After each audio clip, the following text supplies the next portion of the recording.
Okay, this is now the 5-minute tarot for the 25th of August 2017. And somebody asked for more about the reversed Five of Swords. So this is for today. Okay, so the reversed Five of Swords. I'm going to look at it or consider what it would mean or what it shows. I think that's the point. What it shows, not what does it mean. What does it show? And then we'll consider what it would show or mean with a question. So we're going to look at it and just see what's in the picture and try and get an idea of what's going on. And so let's say we turn the card, we get the Five of Swords. Later we'll talk about being reversed. So it's swords, but the first thing we don't do is translate swords into air, right? Partly because there's no point in taking one kind of symbolism, swords, and translating it into some other kind of symbolism, the element of air, which is mentality, blah, blah, blah, that we probably don't know that much about. So that's one reason to not think about swords as air. The other, and maybe more important reason, is the fact that swords represent earth, which is practicality, and they don't represent air, which is mentality. That's a subject for a different video. Okay, so we look at the picture, and what we've got three people.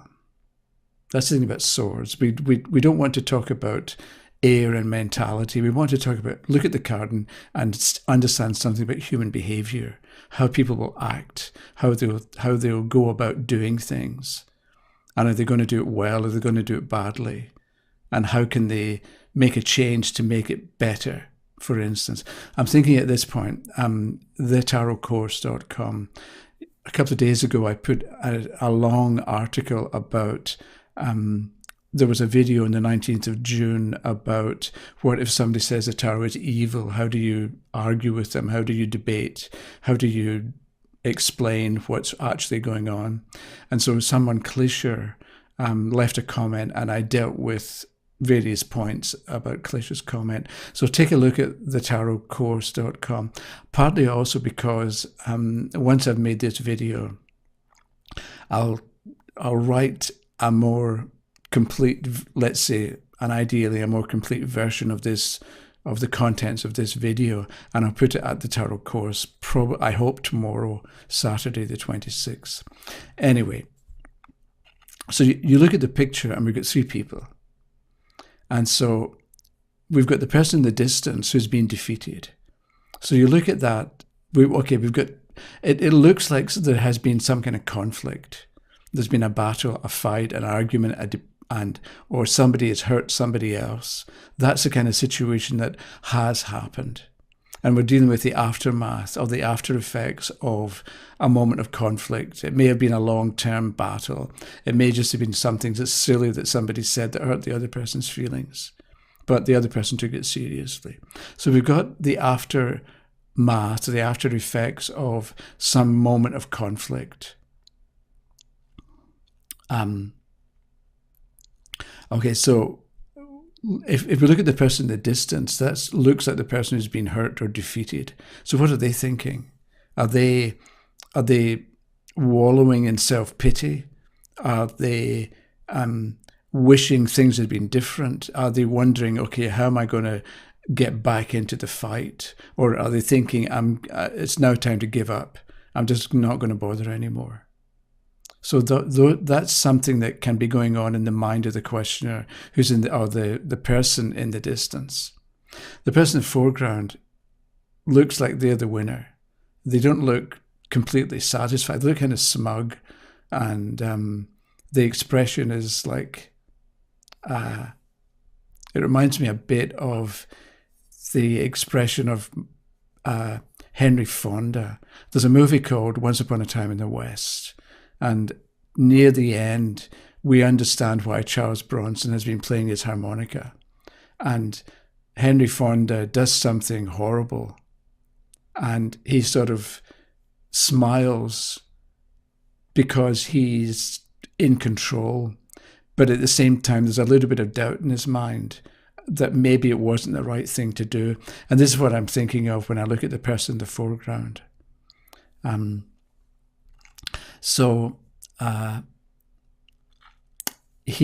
person in the foreground can be wondering. The thing is, okay, you can win the battle, but winning the battle is only part of it, because then you have to win the peace. So the person in the distance can be thinking about what they're going to do next, how they're going to get back into the fight, or how they're going to change things to avoid that kind of situation in the future. Whereas the person in the foreground, they've won the fight, but then what? How are they going to win the peace? Are they going to continue in an aggressive way, or continue battling people? Or are they going to recognize that maybe fighting isn't the best way to go? Because the two people can represent the questioner and somebody else, but they can also represent the questioner and the questioner. It can be an inner battle. So you're sort of torn between, do you take the easy way out and beat somebody up and argue with them and destroy them, or do you and insult them, or do you recognize that if I hurt somebody else, really in the end I'm just hurting myself, so it's not really a good way to go. And maybe I'm thinking about the after effects of the battle, the person in the distance. And then we've got the third person who seems to be going off to comfort the other individual. And that can be, now we get the idea that maybe there's three roles, three types of behavior going on in the picture. We've got the defeated, we've got the victor, and we've got the person, maybe he's the referee, or maybe he's the judge, or maybe he's somebody who isn't involved in the conflict, but who wants to go off and comfort the person who's been defeated. So we've got an idea of what's going on in the picture. Then we bring in the question. Because when you know what the question is, then you're going to ask yourself different questions, or you're going to look at the picture through different eyes. Because let's say somebody says, I'm getting divorced, what's going to happen? So you look at the picture, and probably we're dealing with the person in the distance, the one who's been defeated. Because there's a difference between saying, I'm getting divorced, and saying, I'm divorcing my husband or wife. Because if you say, I'm divorcing the husband or wife, then you're dealing with the person in the foreground, because they're the victor. They're the one who's in control. I'm divorcing you means, I'm in the foreground. Whereas you're divorcing me is sort of implying that I'm the one who doesn't have that much control. So if the question is, I'm being divorced, what do I do?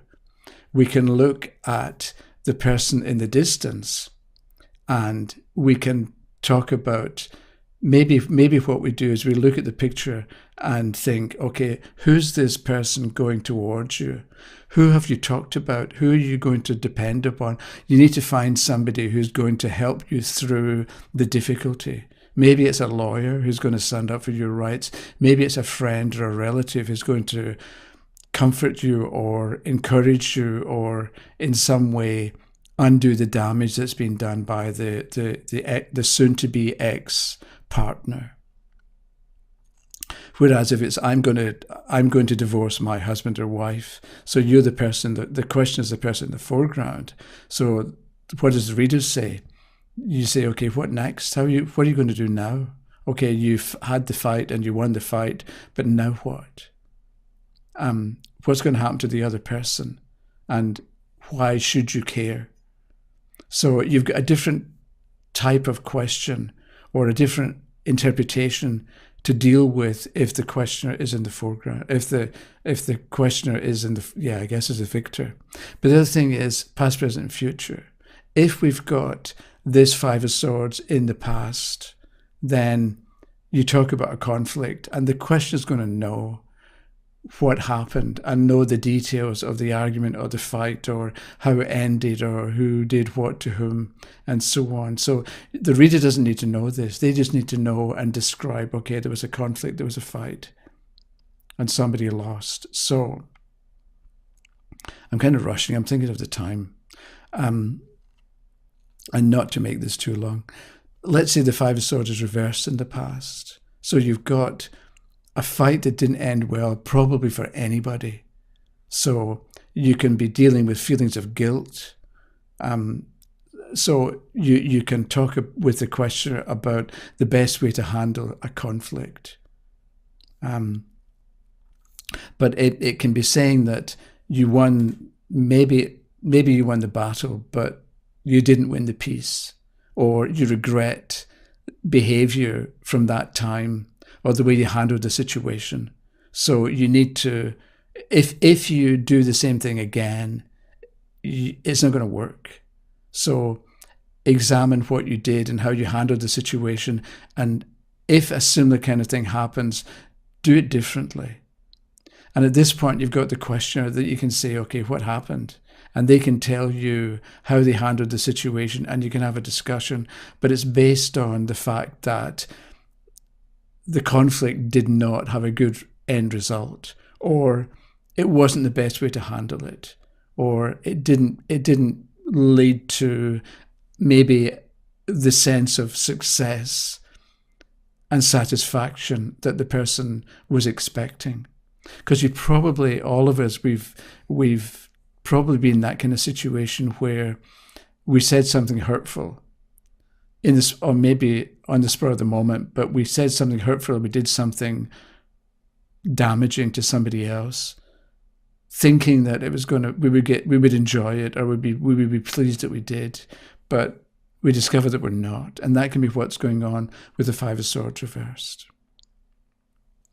Okay, so I think I need to stop now. The main point, I think, is look at the card and study it and examine it and ask yourself questions about what's going on in the card. Then think about what it would mean depending on the question, rather than look at the card and try and figure out what it means. Look at the card and figure out what's going on and what it's leading to, or what it's telling you about, or what it's describing, what kind of human behavior it's describing. And then later, once you've got an idea of what the activity in the scene, then introduce the question, or think about the question and relate the activity or the action in the picture to an answer to the question that has been asked. And then you're not going to get confused.